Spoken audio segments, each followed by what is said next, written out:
Hello friends, आप लोग कैसे हो? आई होप सभी अच्छे होंगे। इस वीडियो में हम लोग class 10th NCERT maths arithmetic progression chapter 5 exercise 5.1 के क्वेश्चन नंबर 3 को सॉल्व करेंगे। ठीक है, आपको नेक्स्ट क्वेश्चन और प्रीवियस क्वेश्चन का लिंक इस वीडियो के डिस्क्रिप्शन में मिल जाएगा। सो बिना टाइम वेस्ट किए शुरू करते हैं।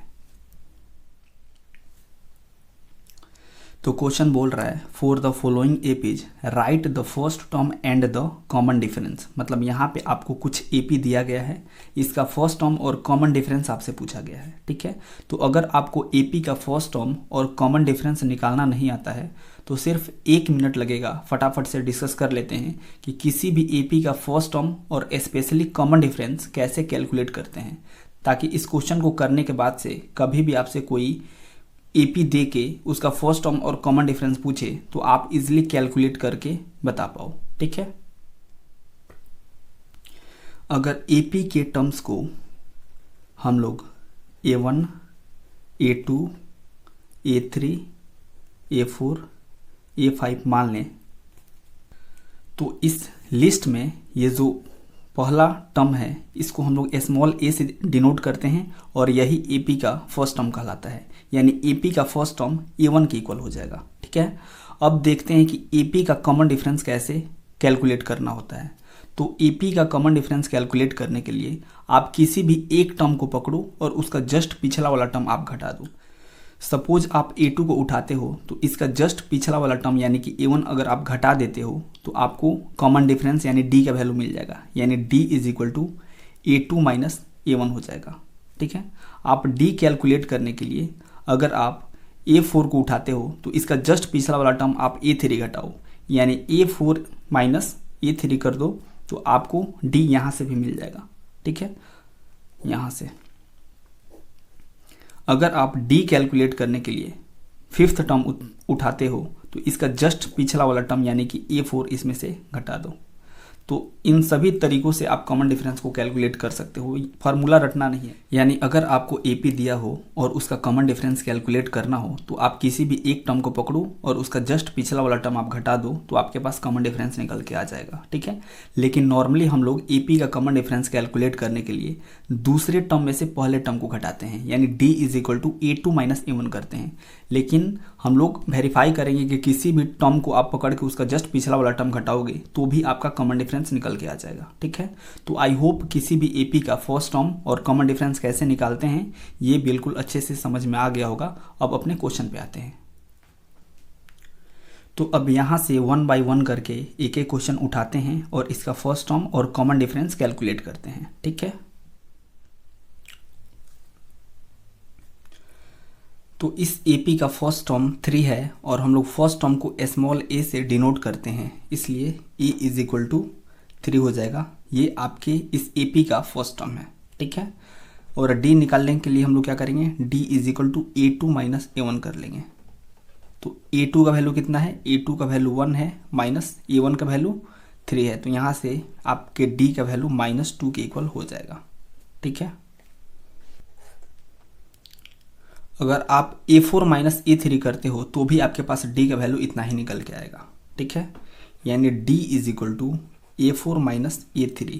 मतलब किसी भी एक टर्म को पकड़ो और उसका जस्ट पिछला वाला टर्म आप घटा दो तो कॉमन डिफरेंस उतना ही निकल के आएगा जितना कि A2 माइनस A1 से निकल के आया है। यहाँ पे एक बार वेरीफाई कर लो। तो A4 का वैल्यू कितना है, A4 का वैल्यू -3 है और A3 का वैल्यू -1 है।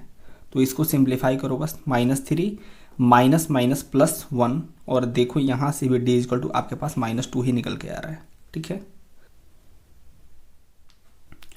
इस एपी का फर्स्ट टर्म -5 है और हम लोग फर्स्ट टर्म को स्मॉल a से डिनोट करते हैं, इसलिए a इज इक्वल टू -5 हो जाएगा। ये आपके फर्स्ट टर्म का वैल्यू है। ठीक है, और D is equal to A2 minus A1 हम लोग कर लेंगे। तो A2 का वैल्यू कितना दिया है, A2 का वैल्यू -1 दिया है और A1 का वैल्यू -5 दिया है। तो बस इसी को सिंप्लीफाई कर दो अच्छे से। तो ये -1 माइनस माइनस +5 और D इज इक्वल टू आपके पास 4 निकल के आ गया।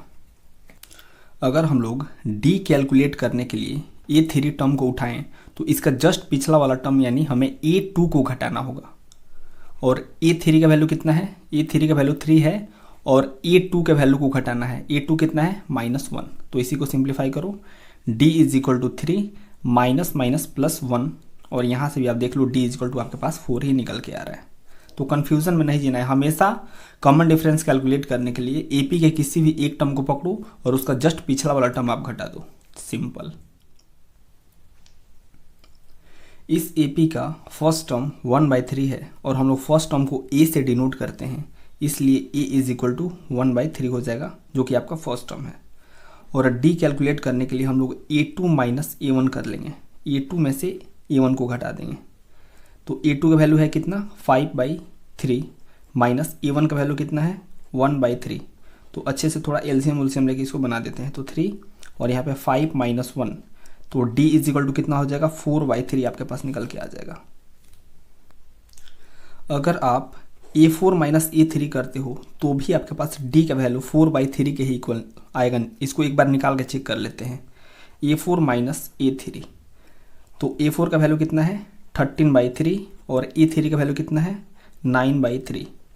तो D is equal to LCM 3 और यहाँ पे 13 माइनस 9, तो यहाँ से भी आप देख लो D इज इक्वल टू 4/3 आपके पास निकल के आ चुका है।